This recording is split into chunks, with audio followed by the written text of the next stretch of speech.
Bonjour à tous et bienvenue dans ce premier flash consacré aux artistes qui ont marqué la ville de Port-de-Bouc. Pour démarrer ce tour d'horizon bien vaste, et oui, Port-de-Bouc est une sacrée ville d'artistes, j'ai choisi de vous parler de 3 personnalités historiques, donc incontournables quand on parle d'art à Port-de-Bouc.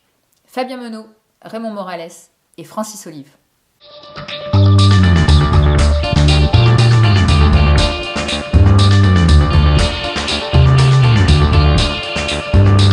Commençons avec Fabien Menot. Il est né en 1885 au Bourget, en Île-de-France, et il décède en 1975 dans le Var.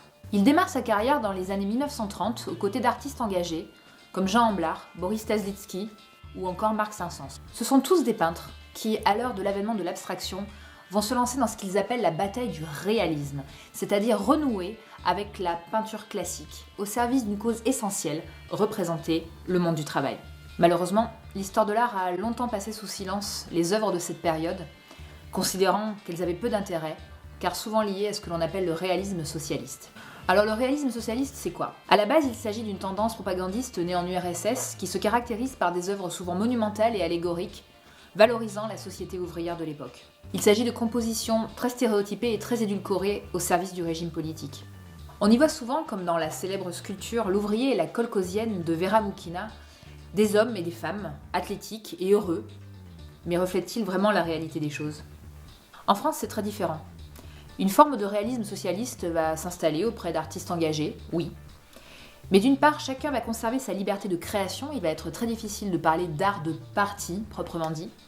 Et surtout, chacun va conserver son style personnel. Ces artistes vont chercher à montrer le quotidien des travailleurs, la réalité des métiers, la pénibilité des tâches, les revendications aussi, les moments de lutte. C'est en ce sens qu'il vaudra mieux parler de nouveau réalisme, une tendance artistique qui aujourd'hui commence à être reconsidérée. Chez Fabien Menot, on va retrouver de nombreuses représentations du monde du travail, avec un style très graphique, proche de la bande dessinée, mais aussi du cubisme, avec une certaine géométrisation des formes. Mais quel est son lien avec Port-de-Bouc ? Dès les années 1950, il découvre Port-de-Bouc et il s'y attache, en raison de son empreinte industrielle maritime. Il y puise une nouvelle source d'inspiration, que l'on retrouve dans ses productions personnelles, mais aussi dans les commandes que lui passe la commune. Il représente alors l'univers des dockers, la pêche et le transport des marchandises, le chantier naval évidemment, avec des focus sur les différents métiers qu'on y trouve, mais aussi certaines vues typiques, les cales, le travail des riveurs, les soudures aussi de nuit. Il représente aussi l'industrie lourde et la métallurgie, et aussi le quotidien de ces travailleurs, et aussi de nombreux portraits de ces ouvriers que l'on peut évidemment identifier et reconnaître. Aujourd'hui, le fonds Fabien Menot, c'est une vingtaine de peintures et une cinquantaine de dessins. Il était donc impossible de tout vous montrer, mais vous avez là un bel aperçu de l'ensemble de ce corpus qui a été inscrit en 2018 au titre des monuments historiques et que vous pouvez venir découvrir à l'hôtel de ville ou au gré des différentes expositions temporaires que nous organisons. Passons au second artiste incontournable, Raymond Morales. Avec ses sculptures d'acier étranges et monumentales, Raymond Morales fascine les curieux bien au-delà de notre territoire. Il est né le 22 juillet 1926 à Port-de-Bouc et il décède le même jour de l'année 2004 dans sa ville natale qu'il n'a jamais quittée. Après avoir appris le travail du fer au chantier naval de la ville, il devient ferronnier, forgeron, puis artiste à part entière dans les années 1970.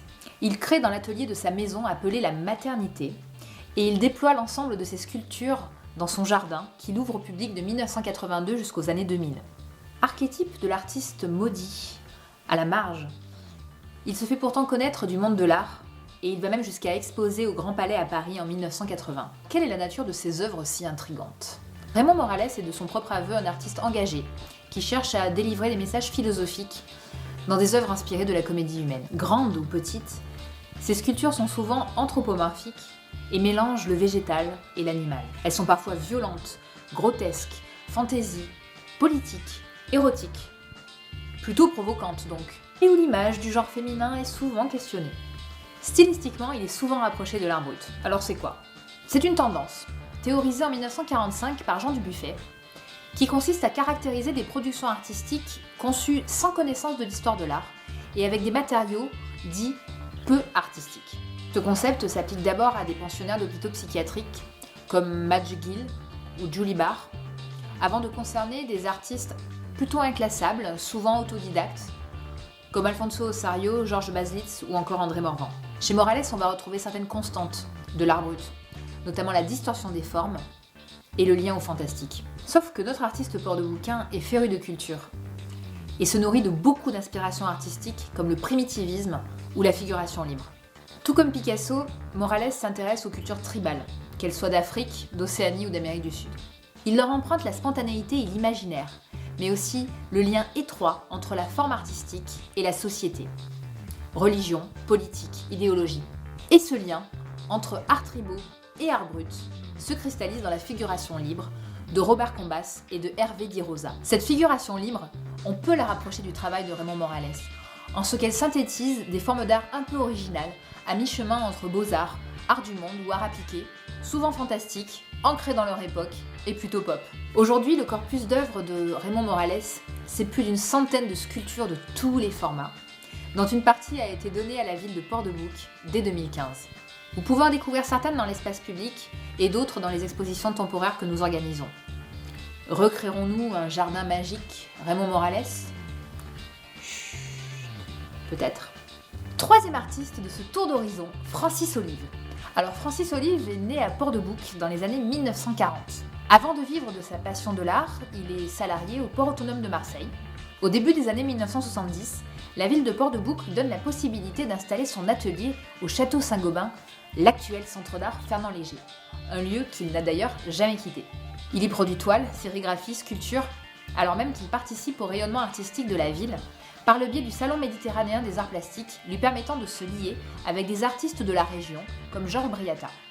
Entre 1980 et les années 2000, il partage son temps entre création personnelle et travaux pédagogiques avec les enfants de la ville, à l'origine d'une floraison d'œuvres en céramique dans l'espace urbain qu'il produit avec son épouse et artiste Régine Olive. Sa renommée locale vient incontestablement de là. Il développe un style réaliste fantastique, souvent humoristique, fait de déconstruction et de géométrisation des formes. Port-de-Bouc porte durablement son empreinte par le biais de nombreuses commandes qui lui sont passées.